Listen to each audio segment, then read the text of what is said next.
podcast Memórias da Marinha Grande em Tempos de Ditadura é um projeto do Clube de História do Agrupamento de Escolas da Marinha Grande Poente, desenvolvido no âmbito da comemoração dos 50 anos do 25 de Abril de 1974.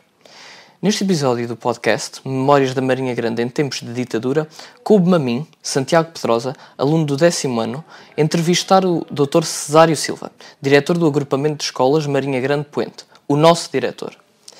Procuraremos, ao longo desta conversa, ficar a conhecer um pouco mais o diretor, professor Cesário Silva, a sua vida e obra, as suas percepções e opiniões acerca da Revolução do 25 de Abril, das mudanças operadas na sociedade local, em Portugal e no mundo. Cesário Silva, diretor do Agrupamento de Escolas Marinha Grande Poente, nasceu em 1963, em Vila Real de Santo António, onde realizou a sua escolaridade até ao ensino secundário. Teve a sua primeira experiência como docente quando ainda frequentava o 12º ano, em Vila Real de Santo António, pela falta de professores que se fazia sentir. Frequentou o ensino superior em Coimbra, no Instituto Superior de Engenharia de Coimbra, onde se formou em Engenharia Mecânica. Fez o mestrado em Ciências de Educação, na área de especialização em Teoria e Desenvolvimento Curricular, na Faculdade de Psicologia e Ciências da Educação da Universidade de Lisboa. Posteriormente, fez o curso de formação avançada, que integra o programa de doutoramento em Ciências da Educação, na especialidade de Administração Educacional, também na Universidade de Lisboa. Iniciou o seu percurso profissional no ano de 1987 na Escola Secundária Rodrigues Lobos, em Leiria, como professor de Matemática. No ano seguinte, no ano letivo de 1988-89, continuou o seu percurso profissional na Marinha Grande, precisamente nesta escola, Escola Secundária Engenheiro Acácio Calazans Duarte, na qual permanece até hoje, tanto como professor como ocupando cargos de direção. Com mudança de modelos de gestão das escolas, é, desde 2014, o diretor do Agrupamento de Escolas Marinha Grande Poente, tendo desempenhado as funções de presidente da CAP em 2013 e 2014, a quando da constituição do novo agrupamento. Há aproximadamente um ano atrás, a 13 de julho de 2023, foi reconduzido por mais 4 anos, no cargo de diretor deste agrupamento. Senhor Diretor, muito obrigado por ter aceitado o nosso convite. É um privilégio podermos contar com a sua participação no nosso projeto Memórias da Marinha Grande em Tempos de Ditadura. Senhor Diretor, vou começar pela tradicional pergunta. Onde se encontrava no dia 25 de abril de 1974? Bem, antes de responder à questão, começar por agradecer o convite e dizer que é com muito gosto que aqui estou a partilhar alguma daquela que são as minhas memórias e as minhas percepções sobre o próprio 25 de Abril, no ano em que se comemoram os 50 anos. Quando se coloca a questão onde é que eu estava no 25 de Abril de 1974, bem, estava em Vila Real de Santo António, na minha terra natal. Eu tinha 10 anos de idade e frequentava a 4ª classe e, portanto, estava a terminar um ciclo de escolaridade e foi um momento diferente. Já havia alguma percepção do que é que poderia ser isto do 25 de Abril ou da liberdade ou do antigo regime, mas foi sobretudo Vila Real de Santo António e a minha terra natal. Senhor Diretor, em 1974, era um pré-adolescente. Considera que já tinha consciência política relativamente à condição em que o nosso país se encontrava? Não tinha uma consciência verdadeiramente política, digamos assim. Tinha consciência de que algumas coisas não estavam a funcionar bem. E, sobretudo, digo isso porque quer o meu pai, quer depois também outros familiares tinham alguma ação política e, sobretudo, recordo ouvir em casa algumas conversas sobre a questão da privação da liberdade, sobre a privação da capacidade das pessoas se poderem reunir, sobre algumas outras pessoas que tendencialmente poderiam denunciar e poderiam divulgar algumas das coisas. Portanto, já se ouvia isso lá por casa e, portanto, havia um pouco esta noção. Algo não está bem, algo tem de mudar e é importante que mude. Quais considera serem as principais diferenças entre o Portugal da sua infância e juventude e o Portugal de hoje? Bem, eu começo por pegar logo numa questão que é uma questão que me parece verdadeiramente importante. Eu tenho a perfeita noção que se não tivesse ocorrido uma revolução, se não tivesse ocorrido um movimento que nos libertasse de alguns estereótipos do antigo regime, possivelmente eu nunca teria chegado onde estou. Nunca teria tido acesso a frequentar um curso de ensino superior, nunca teria tido acesso a desempenhar funções nesta área. Tínhamos um sistema que era verdadeiramente elitista, seletivo. Eu provinha de um quadro familiar de parcos rendimentos, portanto, não era suposto que, efetivamente, eu pudesse aspirar a frequentar um ensino secundário ou a frequentar muito menos o ensino superior. Portanto, essa é logo a primeira grande diferença. E tenho a perfeita noção que, apesar de no contexto familiar haver, sobretudo da parte da minha mãe, e eu tinha duas irmãs mais velhas, a questão da valorização da escola e da educação, o que se colocava a seguir é, uma coisa é valorizarmos, outra coisa é termos condições para, outra coisa é, mantendo-se um modelo que se mantinha, ele ser verdadeiramente não universal e não acessível a todos. E, portanto, nessa medida, essa é talvez a primeira grande alteração. E quando falamos num sistema de maior justiça social, maior igualdade, ela acaba por estar muito embricada neste processo de possibilitar a todos outras condições que nos estavam verdadeiramente dadas até à altura. Portanto, essa é a partida, na minha perspectiva, a grande alavanca que se dá. Depois, associada às questões de uma maior justiça social, a própria liberdade, como é evidente, que não pode ser descurada, a possibilidade há sempre uma questão muito interessante, que é podermos pensar que liberdade é podermos dizer tudo o que nos apetece.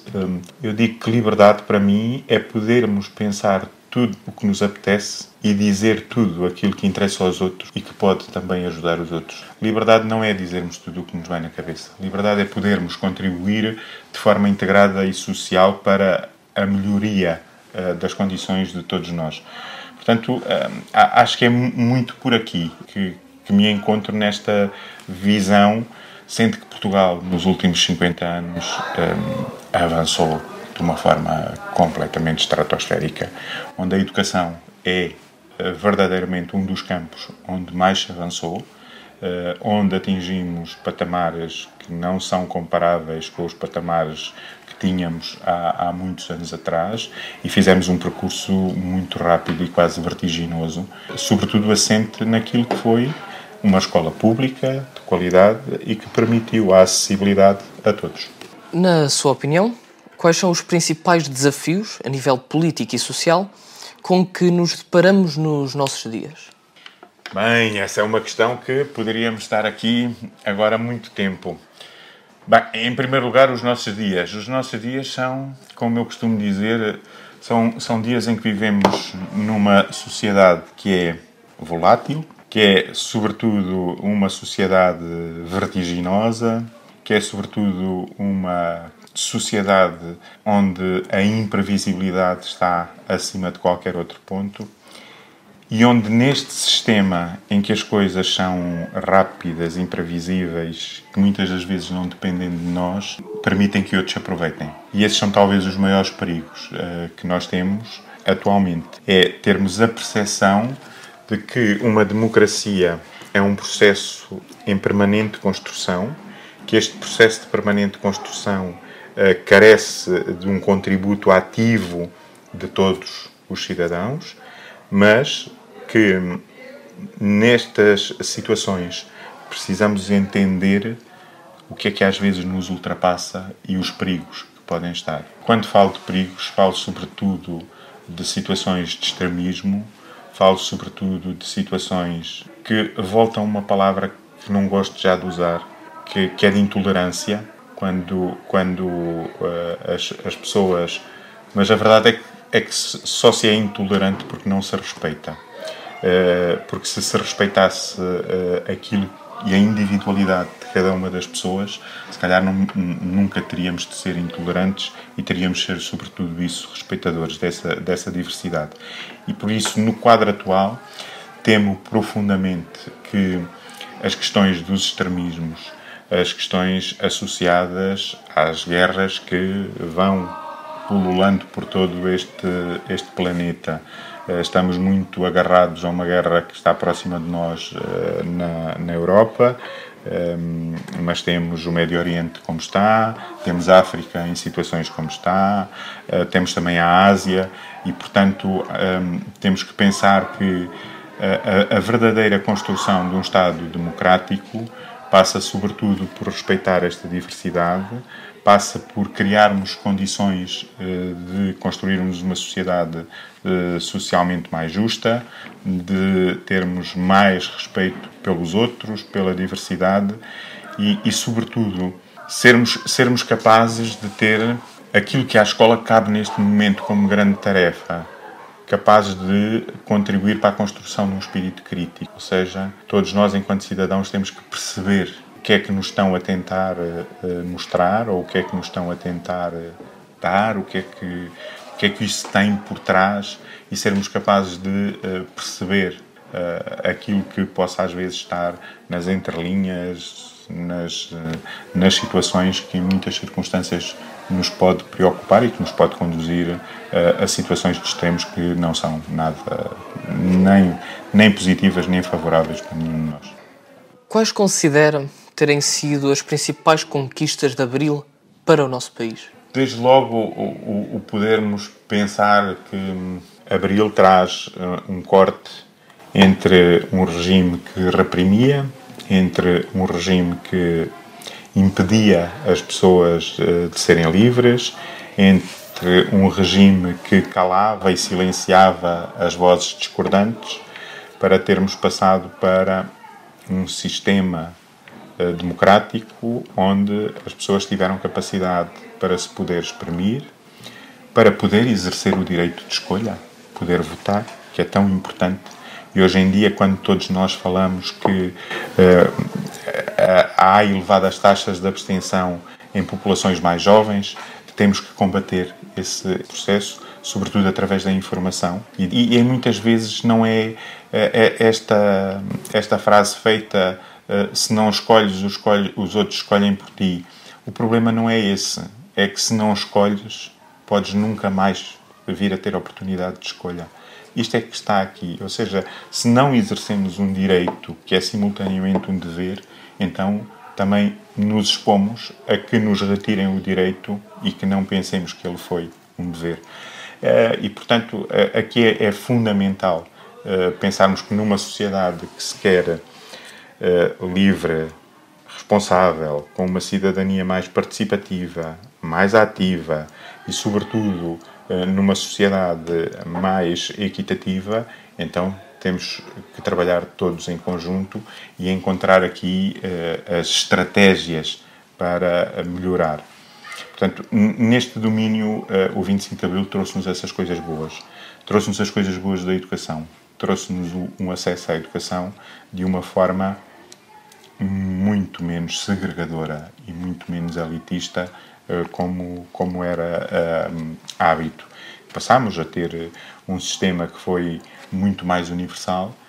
Temos hoje taxas de sucesso e taxas de frequência de ensino secundário que nos permitem sentir orgulho em relação à maior parte dos países desenvolvidos da Europa, onde durante muitos anos ficámos a marcar passo, onde durante muitos anos tínhamos elevadas taxas de abandono, onde tínhamos muitos jovens que não tinham oportunidade depois de concluir a sua escolaridade, muitas vezes pelos processos associados à retenção, à necessidade de ir ainda para o mundo do trabalho.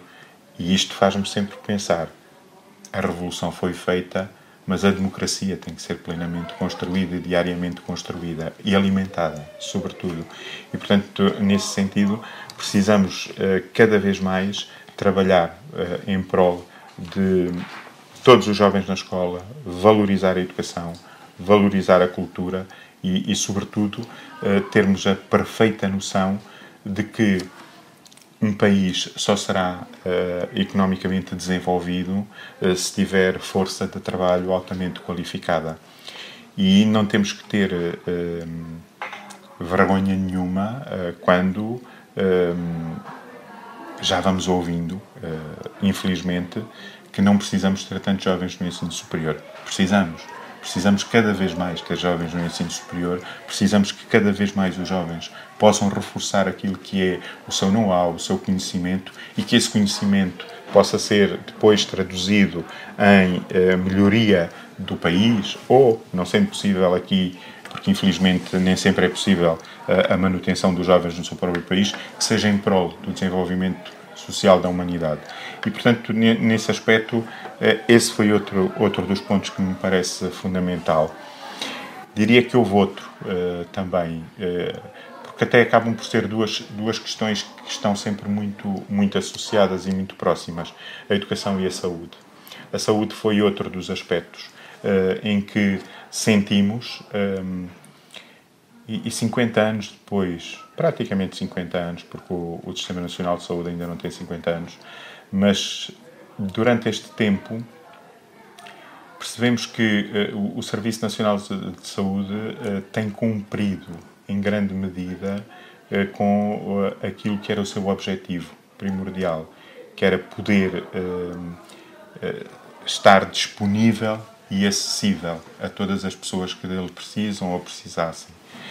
E, portanto, nessa medida, Portugal fez também uma evolução. Não há modelos perfeitos, e felizmente que não há, porque é isso que nos faz crescer. Se houvesse modelos perfeitos, ficávamos sempre na mesma situação e, portanto, não conseguíamos avançar. E daí ser muito importante pensar. Ou seja, direitos das pessoas, direitos humanos, educação, saúde. E diria, sobretudo, que neste processo das coisas positivas que aconteceram e que nos distanciaram foi o fim de uma guerra colonial que permitiu trazer muitos jovens de volta ao território nacional, sobretudo porque muitos deles eram tão jovens que nem conseguiam perceber o que é que estavam a fazer e, sobretudo, qual era a intencionalidade do que estavam a fazer. Nem todos tiveram a possibilidade de regressar vivos a Portugal. Temos hoje que reconhecer esse facto, mas o termos acabado com uma guerra, que era uma coisa que para mim aos 10 anos, quando eu estava na altura do 25 de Abril, tenho apenas uma imagem por perceber que um primo tinha casado estando em África, a mulher na igreja, e chamava-se um casamento por procuração. E, portanto, neste casamento por procuração, aquilo que me fazia depois muita impressão era a noiva estar sozinha no altar na igreja, mas haver uma fotografia depois do casamento em que o meu primo estava fardado num dos lados da fotografia. Portanto, a guerra teve estas coisas também, e o 25 de Abril trouxe-nos esta bondade de podermos pensar que existe direito à autodeterminação das pessoas e dos povos e que existe, sobretudo, a necessidade de fazermos esse respeito. Nós temos muito esta tendência de pensarmos que por termos feito os descobrimentos, o achamento, chamemos-lhe o que entendermos, que somos os proprietários.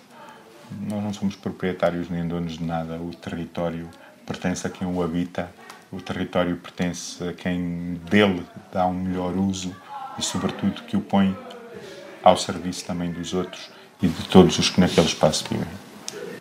Qual é a sua opinião acerca da intervenção e participação política dos jovens hoje em dia? Eu, nesse aspecto, tenho uma opinião que às vezes é um bocadinho antagónica. Ou talvez não seja antagónica, mas tenha polos distintos.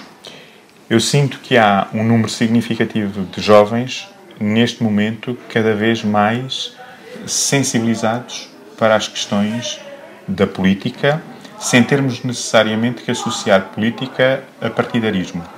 Política no sentido daquilo que é uma cidadania informada, consciente e participativa. E, portanto, dessa forma, sinto que cada vez mais há grupos de jovens que estão muito envolvidos.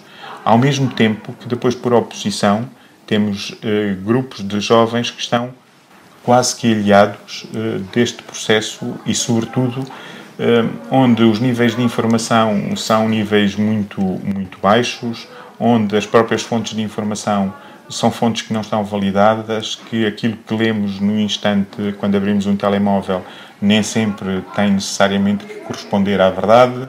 É a verdade, eventualmente, de quem o escreveu, para não dizer que não é uma falsidade, mas há aqui este grande aspecto. Acho que aqui a escola, apesar do caminho que tem feito, tem de continuar a apostar. Sobretudo porque é através desta intervenção cívica que estamos a contribuir para formar pessoas com aquilo que todos nós percebemos que são as competências transversais, as competências para a vida. Estão assentes em valores, estão assentes em princípios, estão assentes em competências de relacionamento, pensamento crítico, capacidade de argumentar. E isto não tem necessariamente a ver só com uma dimensão da escola virada para a parte académica. Tem muito a ver com a escola numa dimensão mais complementar. E, portanto, a participação de quem está alertado, sendo ela uma participação profunda, de certeza que tem retorno para os jovens que se envolvem diretamente nesse tipo de missão.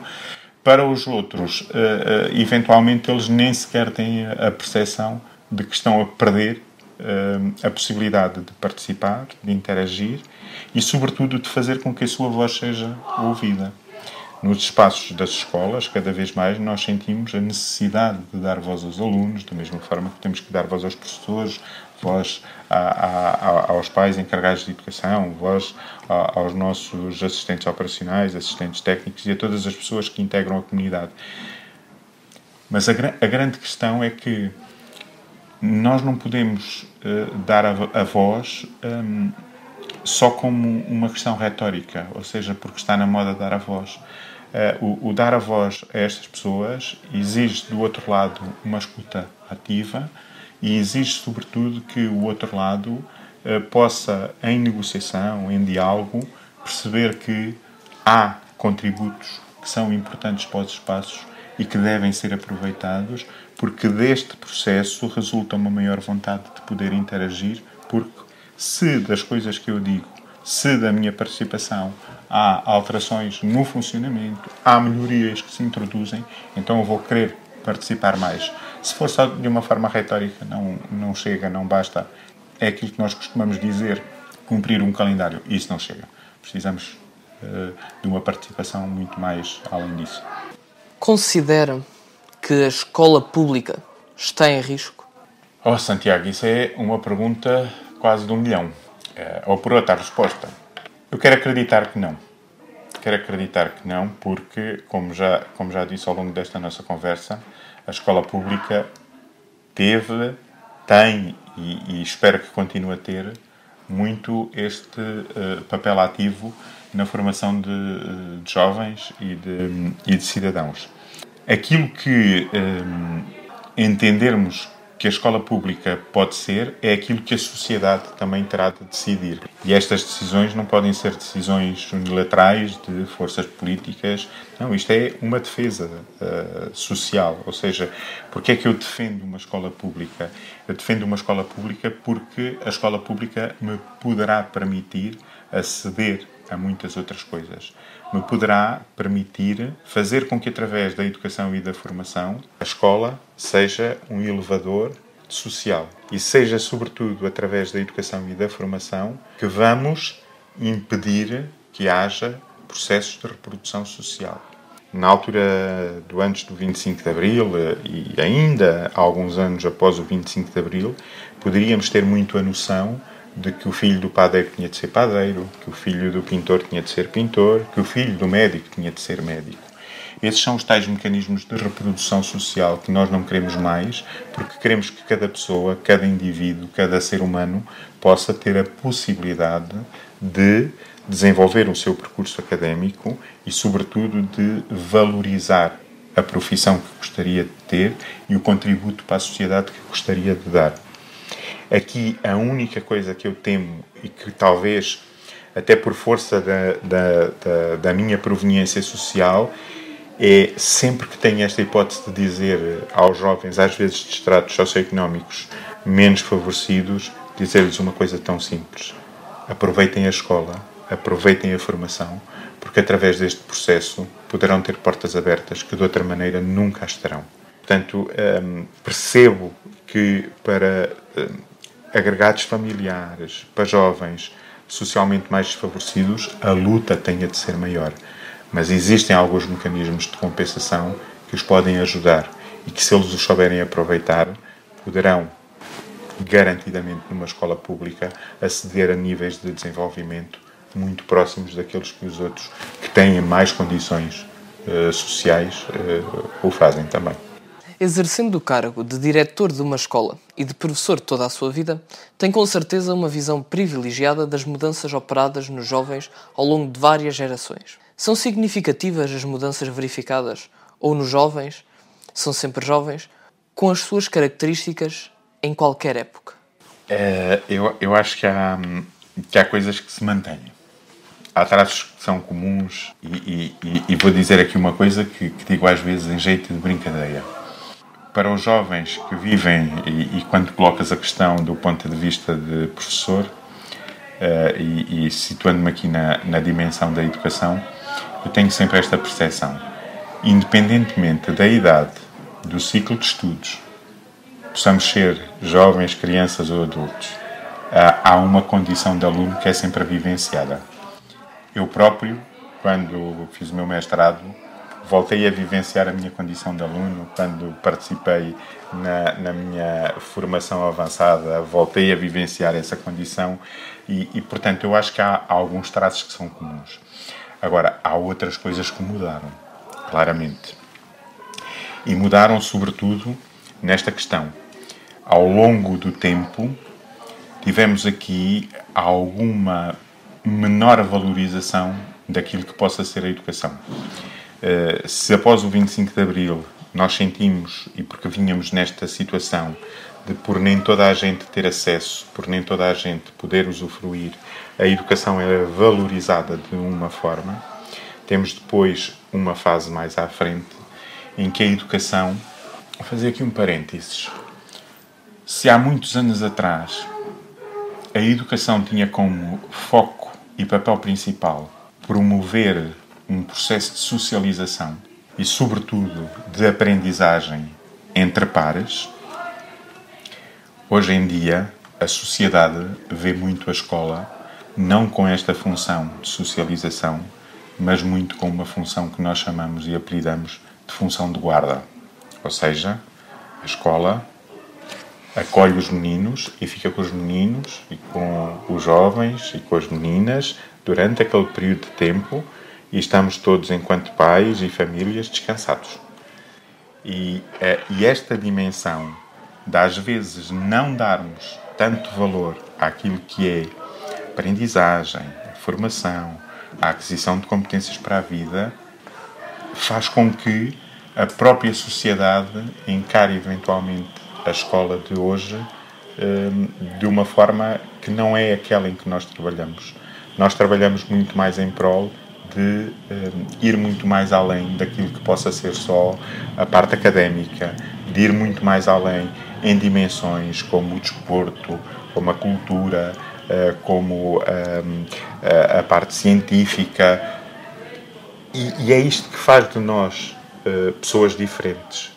Se eu tiver de pensar que numa escola eu posso ter 300 alunos e que, se lhes for perguntar então, e terminaram todos com sucesso, e todos me dizem todos com sucesso, e terminamos todos com uma excelente nota, se eu a seguir lhes perguntar qual é a marca que a escola te deixou, de certeza que para muitos deles a escola pode não lhes ter deixado uma marca muito nestas dimensões, na dimensão da intervenção social, da cultura, da ciência, do desporto, que são áreas fundamentais para a construção de pessoas plenas e plenas na verdadeira acessão da palavra. Para isso também os telemóveis têm tido um contributo que eu acho que nos desvia e o processo da socialização fica quase como que uma socialização presente, mas à distância. Eu estou aqui ao pé de ti, mas estou distante de ti. E, portanto, isto é um processo, é um processo verdadeiramente embaricado nos dias de hoje. Mas a escola tem realmente, ao longo deste período, sofrido muitas alterações. Mas as alterações maiores que tem sofrido são, sobretudo, a forma como a própria escola, enquanto entidade que contribui para a formação de cidadãos, tem sido vista pela parte da própria sociedade. A sociedade, quando tem uma grande necessidade de trabalhar determinadas áreas, acha que tem que ser a escola. E a escola acaba por ser o acervo de todas as necessidades sociais. Ou seja, por um lado, guarda e mantém com segurança os jovens e as crianças. Por outro lado, dá-lhes conhecimento na área mais profunda dos conhecimentos das várias disciplinas, mas depois lembramos que é preciso trabalhar questões como o risco, a prevenção rodoviária, as questões da alimentação e, portanto, tudo acaba por cair na escola.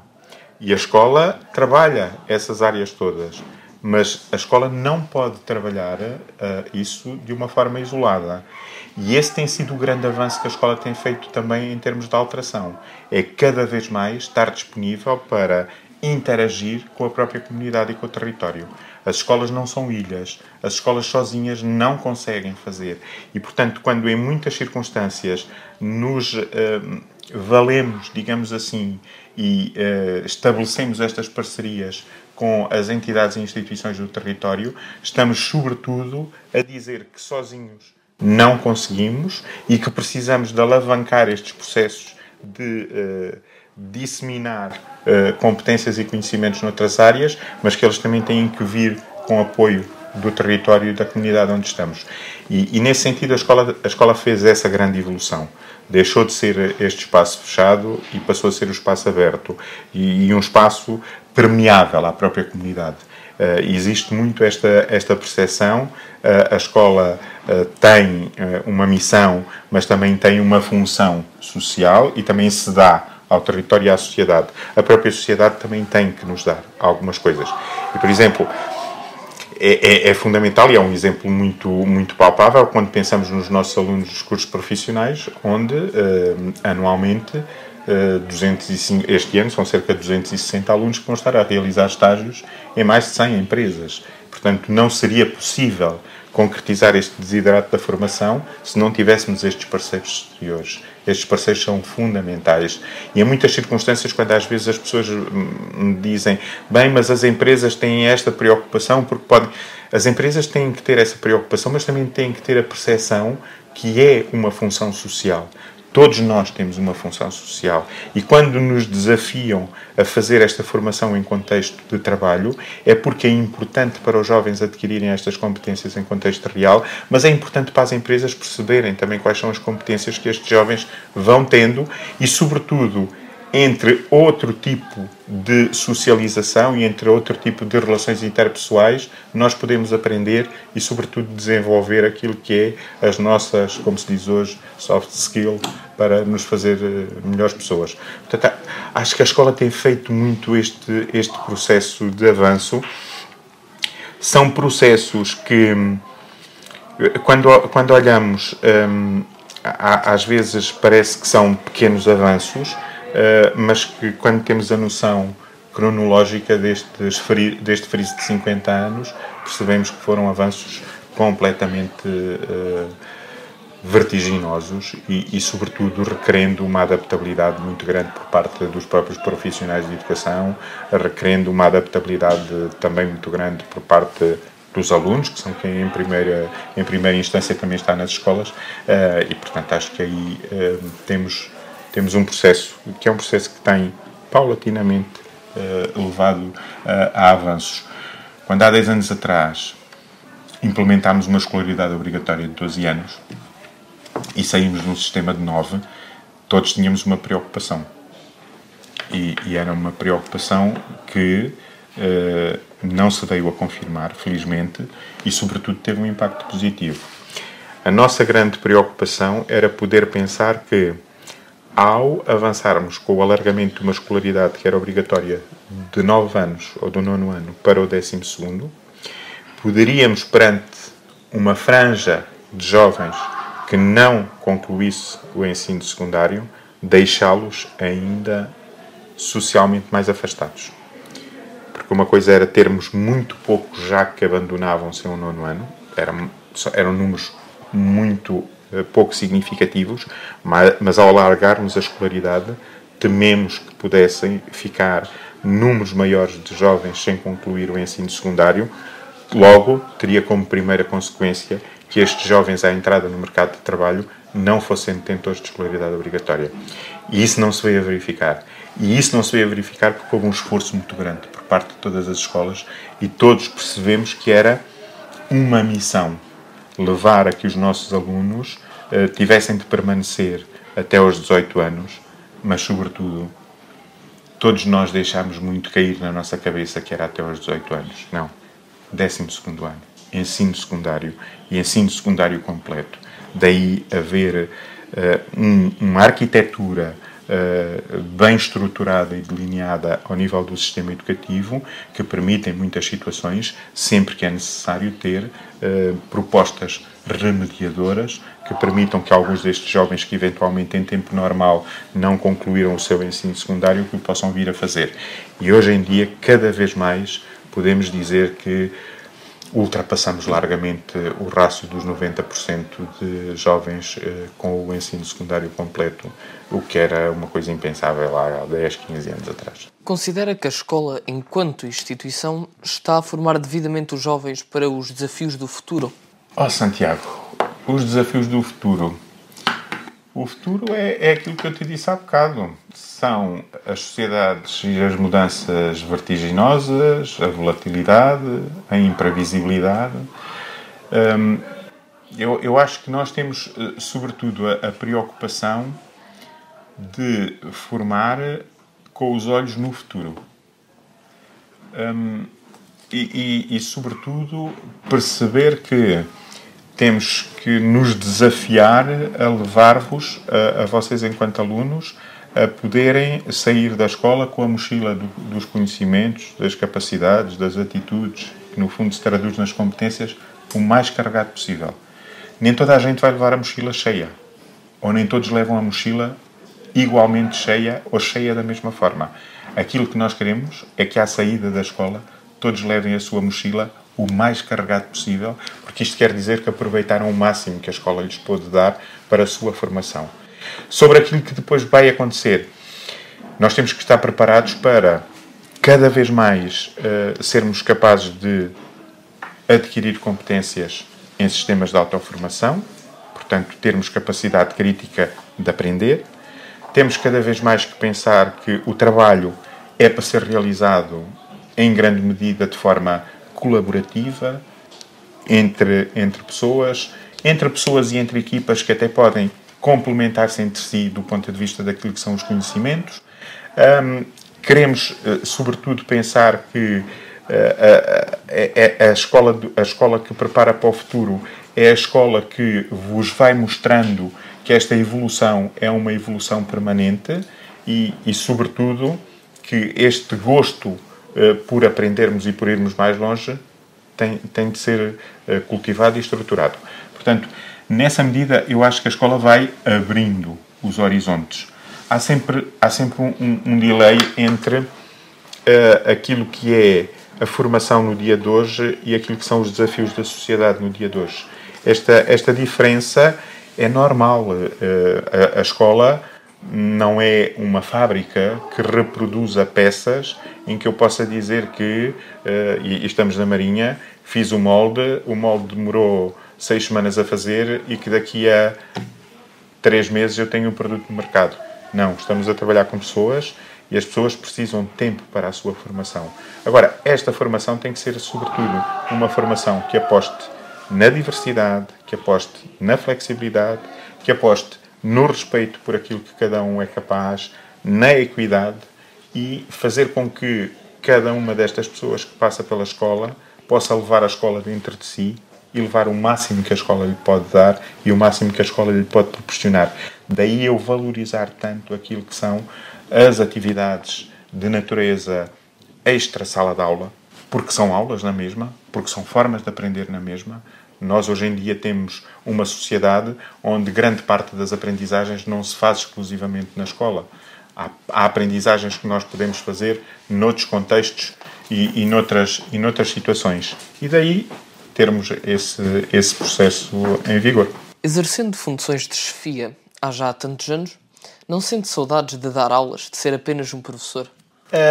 Eu tenho sabido compensar um bocadinho. Este ano, por acaso, não tenho atividade letiva. Os diretores não precisam ter atividade letiva, mas eu, durante muitos anos, tenho tido atividade letiva. Mantenho-me sempre em contacto.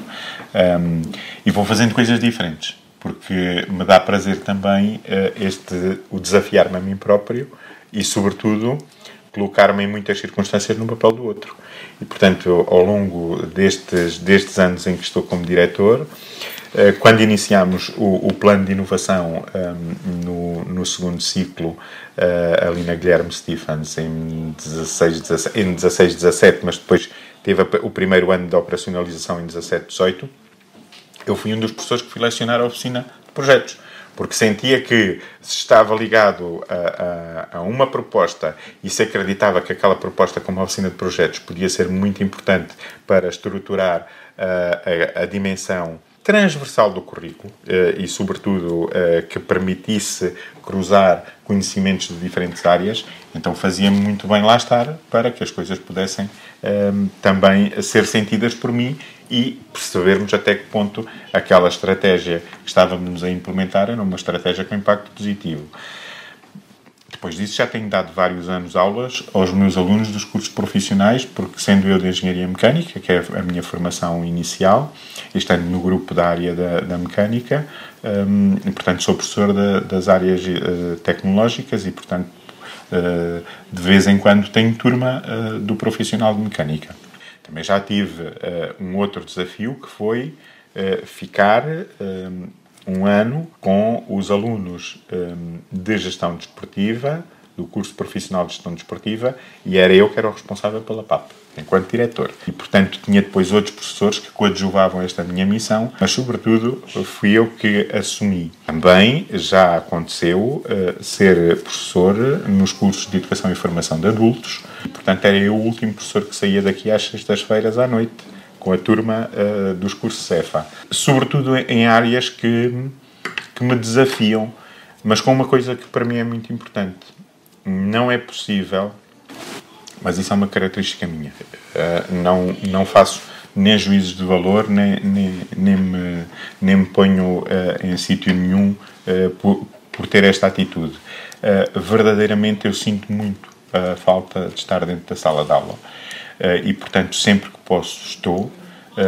Em muitas circunstâncias acabo por fazer, quando não tenho turma, por fazer algumas participações que os colegas me desafiam para poder ir a uma aula e podermos ir trabalhar uma determinada temática. Já fiz este ano isso com os alunos do Profissional da Ação Educativa, também já fiz isso com alunos de uma turma de 9º ano, e por isso é que eu não me sinto muito afastado da sala de aula, porque a sala de aula para mim é o meu espaço natural e é sobretudo o espaço onde eu sinto, e isto é muito duro de dizer, e se calhar nem devia dizer, mas onde eu sinto que as outras pessoas me respeitam o espaço enquanto eu estou a ser professor, que não me interrompem e, portanto, que me permitem que durante aqueles 90 minutos em que eu estou a trabalhar com uma turma, que eu possa levar aquela minha tarefa, porque quando olham para dentro da sala, percebem que dentro da sala não está o diretor, está o professor. E sobretudo, este preservar da minha pessoa e, sobretudo, me permitir que eu também preserve e respeite os alunos com que estou, fluindo o trabalho sem interrupções, é das coisas mais fantásticas que me pode acontecer enquanto profissional, verdadeiramente. A direção tem um conjunto vertiginoso de tarefas que, mesmo com o avanço das tecnologias, não temos conseguido saber dar resposta tão célere, porque temos umas carradas de plataformas e há sempre coisas que se duplicam, triplicam, e depois há espaços de tempo em que tudo parece que se sobrepõe. Estamos neste momento a fechar um ano, mas já se iniciou a preparação do ano letivo seguinte há cerca de 2 meses, e portanto tudo isto conflui, e quando tentamos que as coisas possam ter alguma serenidade é quando elas estão mais complicadas. Por isso o ser professor é aquilo que eu sou. Eu estou temporariamente diretor, mas aquilo que eu sou é professor. Senhor Diretor, apesar de não ser natural da Marinha Grande, é provavelmente um dos mais ilustres marinhenses. Alguém que tem contribuído para a afirmação deste território, ao nível da educação, no panorama nacional. Concorda com esta afirmação? Eu acho que isso é podermos pensar que o trabalho dentro de uma escola é o trabalho de um homem só ou de uma pessoa só. Não, os trabalhos são, sobretudo, trabalhos de grande equipa. Que me sinto marinhense, sinto. Isso sim, sinto marinhense. Basta dizer que, ao ter chegado aqui no dia 26 de setembro de 1988, portanto, já lá vão quase 36 anos,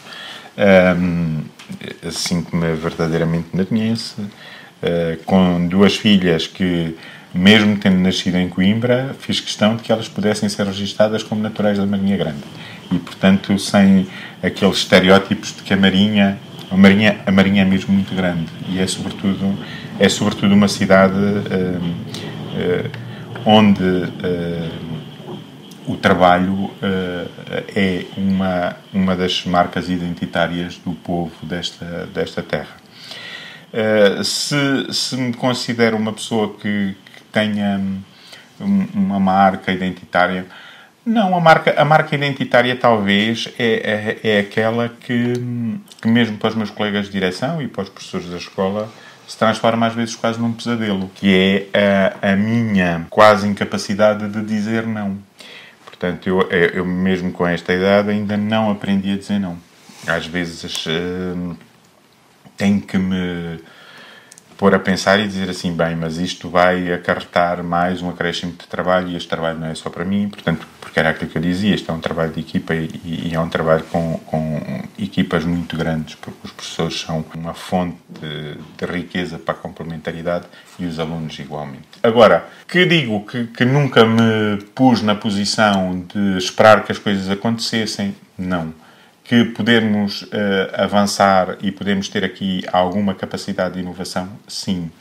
Que podermos, em muitas circunstâncias, dar passos à frente nos permite também refletir antecipadamente sobre algumas questões e encontrar para estas mesmas questões, que são às vezes problemas, as soluções internas, é verdade. E, portanto, nessa medida, acho que temos feito um percurso em conjunto fantástico.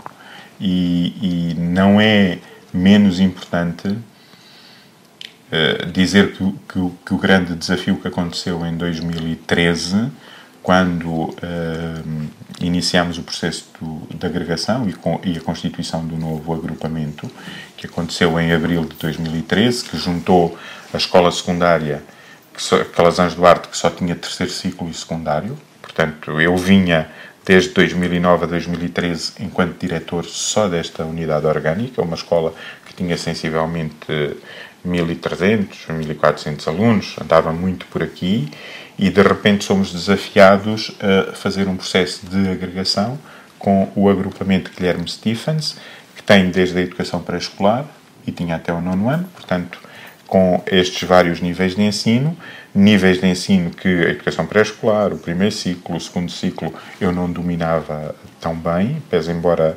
tivéssemos já muito este processo de trabalhar de forma articulada. Havia já muitas coisas que nós fazíamos entre a escola secundária Calazans Duarte e a Guilherme Stephens e o agrupamento Guilherme Stephens.